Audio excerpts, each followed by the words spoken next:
0945 UTC, Gulf of Oman, May 27, 2026.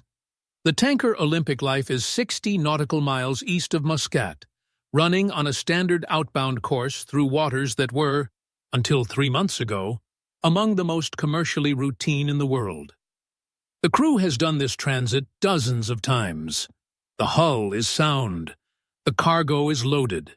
Nothing on the bridge suggests anything unusual.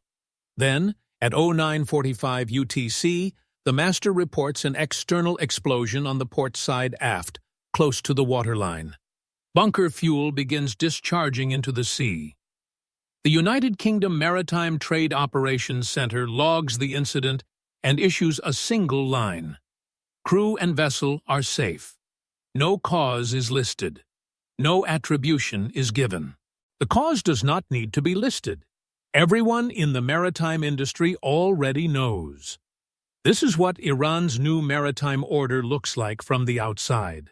An explosion with no confirmed perpetrator on a tanker no one has heard of, in waters that were already semi-closed, logged by a British agency, briefly reported, and immediately absorbed into the ambient noise of a conflict that has been running for 90 days. No country claims the strike. No government formally responds. The shipping industry updates its risk premium, reroutes one more vessel away from the Gulf of Oman, and continues. This is the architecture Iran has constructed. Not a single dramatic act of war, but a persistent, deniable, economically calibrated pressure system designed to make the cost of ignoring Iran's new rules higher than the cost of complying with them. Those rules now have a name. The Persian Gulf Strait Authority, known as the PGSA, launched its official social media account on May 18, 2026, and announced that navigation within the boundaries of the Strait of Hormuz is contingent on full coordination with Iran's armed forces. Passage without permission, the post reads, will be considered illegal. This is not a threat. It is a regulatory announcement. Tehran is not positioning itself as a belligerent blocking a waterway. It is positioning itself as a sovereign authority administering one. The distinction matters because it changes the nature of compliance. A ship that pays the toll and receives a transit permit is not surrendering to extortion in its own framing. It is following the published procedures of the authority responsible for the waterway. Under the PGSA system, vessels intending to transit must submit a vessel information declaration disclosing ownership structure, insurance documentation, crew manifests, cargo type and quantity, and intended routing.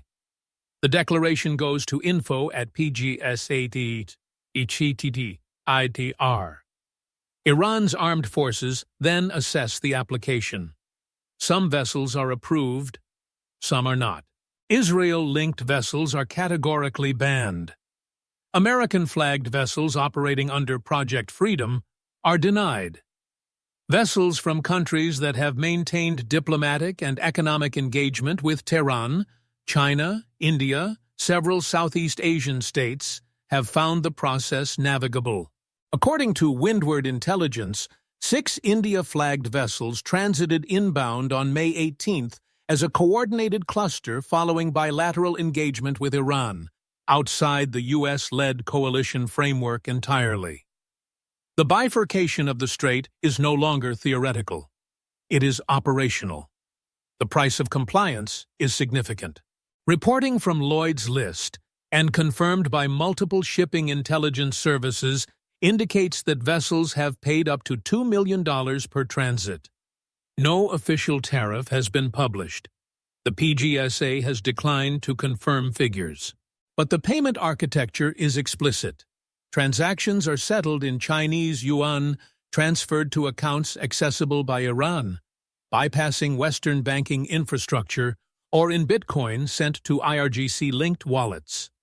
The mechanism is designed to be unsanctionable by the U.S. Treasury, untraceable through SWIFT, and deniable as an official government revenue stream. An Iranian parliamentarian named Mohammadreza Rezaieh Kouchi described the arrangement as entirely natural. "We provide the strait's security," he said. "It is natural that ships should pay such fees." Washington's response to the PGSA was immediate and structural. On May 27, 2026, the U.S. Treasury imposed sanctions on the Persian Gulf Strait Authority directly, designating it as an entity connected to the IRGC, a U.S.-designated foreign terrorist organization. The sanctions prohibit American entities and foreign companies operating in dollar-denominated markets from paying PGSA transit fees, from processing related transactions, or from facilitating payments to IRGC-linked wallets.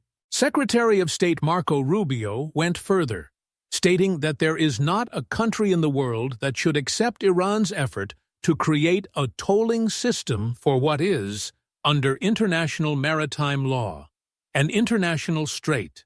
The UN's International Maritime Organization had already warned in April that any toll on ships transiting international straits would set a dangerous precedent. The legal consensus is unified. None of it has stopped the ships from paying. Then came Oman. On May 28, President Trump threatened the Sultanate of Oman directly, stating in remarks to reporters that he could blow them up if Oman continued to facilitate Iranian collection of Hormuz transit fees. The statement was not a formal diplomatic communication. It was not coordinated with the State Department. It was a threat delivered in passing, without context, to a country that has served as the primary back channel between Washington and Tehran since negotiations began. The following day, Treasury Secretary Scott Bessent formalized the warning, threatening Oman with sanctions if it assisted Iran in collecting Hormuz tolls. Oman has not responded publicly. Oman has also not stopped hosting negotiations. This is the central paradox of the week of May 22 to May 29, 2026. The United States is simultaneously conducting self-defense strikes on Iranian mine layers, sanctioning the Iranian authority administering the strait, threatening the one country both sides trust as a mediator, and negotiating a 60-day ceasefire extension that would, according to Reuters, reopen the strait to commercial traffic and freeze the PGSA's operational authority. The strikes and the sanctions and the threats are not contradictions of the diplomacy. They are the leverage for it. Every mine destroyed, every toll agency sanctioned, every threat to Oman is a variable in the same calculation. What does Iran give up? What does Iran keep? And what does the strait look like on the morning the deal is signed? As of May 29, 2026, that deal is reportedly close. Reuters cited 4 sources describing a tentative agreement to extend the ceasefire by 60 days and allow commercial traffic to move freely through Hormuz, while negotiators address harder questions, including Iran's nuclear program and the future of the U.S. blockade. Trump's final approval is pending. The Iranian delegation has returned from Doha. The PGSA's official account has gone quiet. The Olympic life is somewhere in the Indian Ocean, repaired, running, with a hole in its port stern that no one has officially explained and no one has been held accountable for. The water where the bunker fuel spilled has dispersed. The transit lane south of Keshem Island is empty. 540 kilometers away, in a Qatari conference room, 2 delegations are still negotiating the price of opening it.